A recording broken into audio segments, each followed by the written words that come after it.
Hello, my name is Justine Dunlap, and I'm a professor here at UMass Law School. Joining me is Amy Von Thomas, another professor and the Director of Academic Success.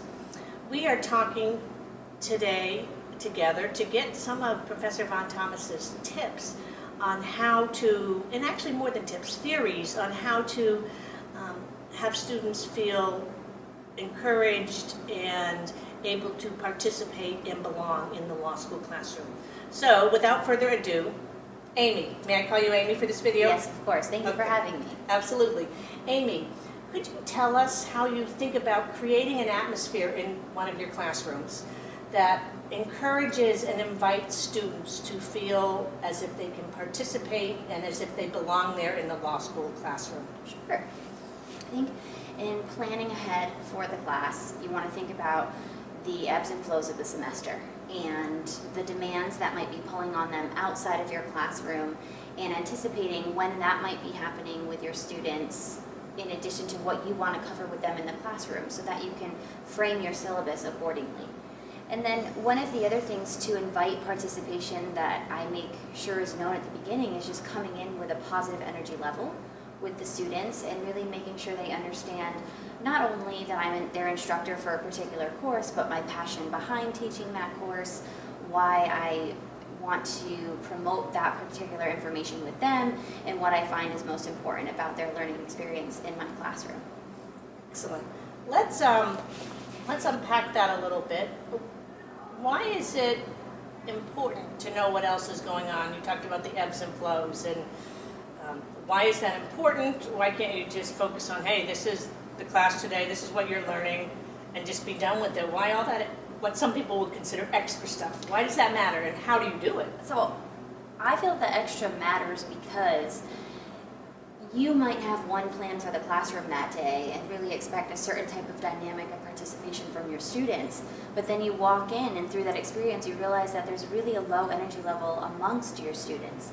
And from experience, I've just learned over time that it's often that energy level has nothing to do with you and your class. It's just there's other things going on, whether that be in their other courses, in their personal lives, or just things that are happening in the world.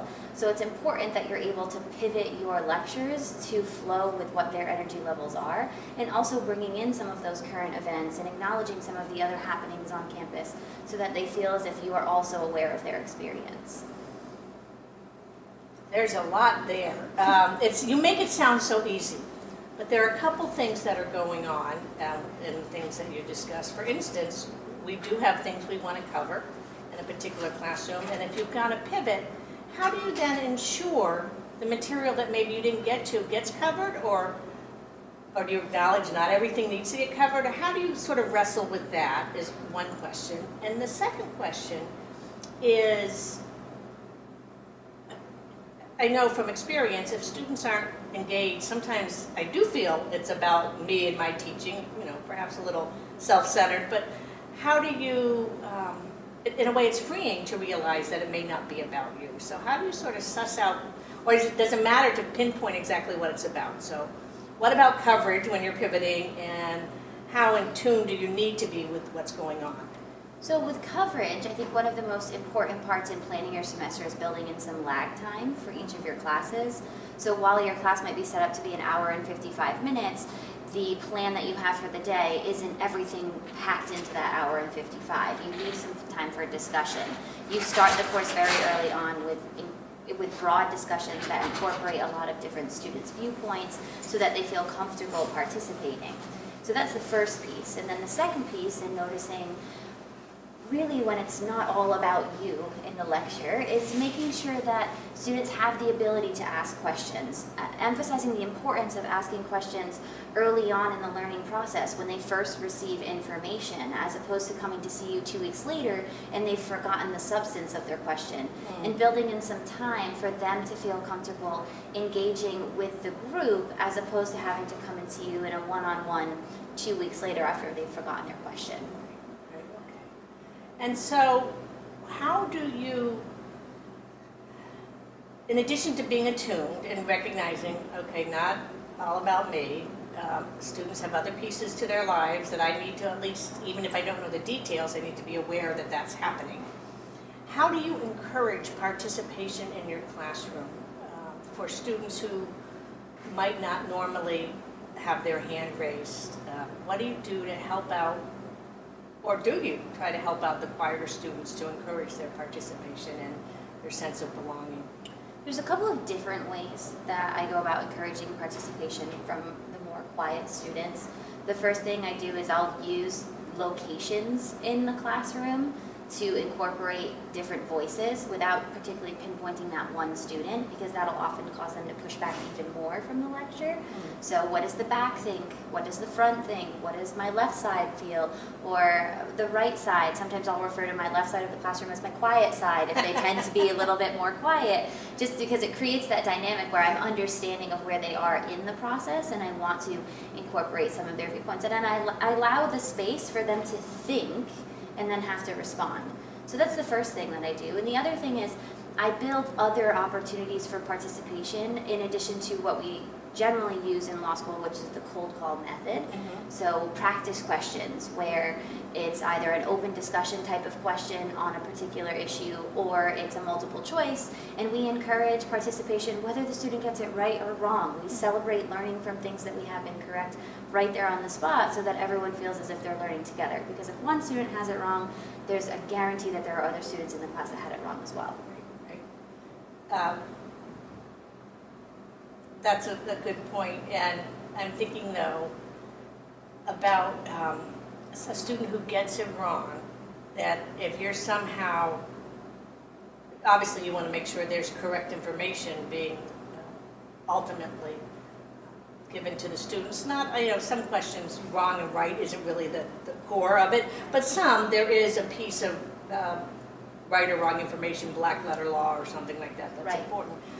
If a student does sort of stray off on something that's important, what do you do to help them to the right answer without feeding into something that we all know, imposter syndrome, maybe feeling like they don't belong there?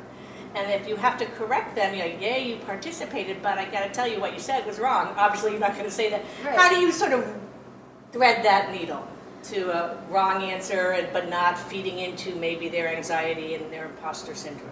One of the most important parts is, and when I look at imposter syndrome, I look at it as an imposter identity, right? Because everyone has that piece of themselves that feels that imposter creeping in on them in certain different moments. So by recognizing that it's a part of everyone's identity, when we have that particular student who may be straying off track, the way that I reel them back in is oftentimes by giving an anecdote about a time that I made a mistake and in my understanding or in my application, and then had to reframe based on the mistake to learn it, to then bring them back to, okay, now here's the correct answer, we're back on track, and then we move from there. And do you find students appreciate that? Do they respond to that kind of method, I guess, for lack of a better word? They seem comfortable. I do think that they seem comfortable, and I notice quite an array of participation amongst the students, both high performers and students who want to keep improving.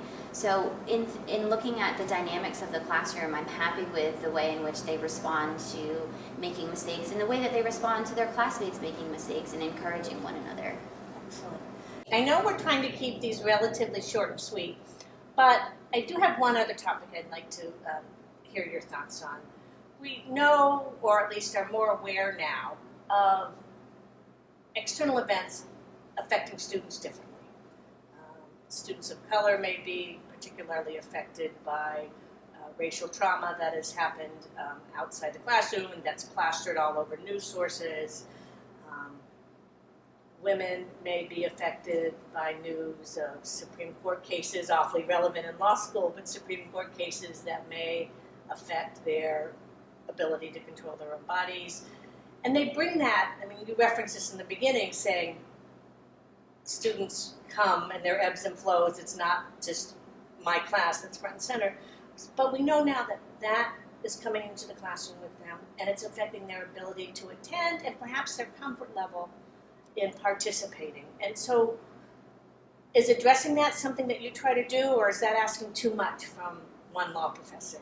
Talk to us about that, please. Well, in dealing with traumatic current events issues, one of the things that you have to acknowledge and recognize first is the dynamics of your classroom and the diverse experiences that you have amongst your students in the classroom, and how certain students may be experiencing those events differently. And making sure that you recognize that before walking into the class. And then when it comes to acknowledging the events, doing it in a way that doesn't put particular groups or student experiences on the spot where they're forced to participate when they may still be processing it on their own, and they're looking for others to generate the discussion because they're not ready to talk about that yet. And being delicate in the approach of those issues, because they are very important to acknowledge and acknowledge the community experience of particular groups in our society, but not doing so in a way that makes the student feel re-traumatized or even further distanced from the class. Excellent. And there's one other thing, if I may, and apologies to our viewers, we've got to go, pause it here. But another area that's gotten increased attention recently is the experience of first-generation students.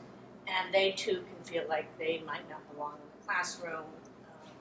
External events may not impact them as much in some ways, but first-generation students bring a whole different set of things, particularly in a professional school like a law school.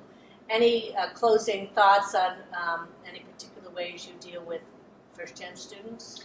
Well, for first-generation students, for me particularly, I was a first-generation student, so I always acknowledge my experience up front.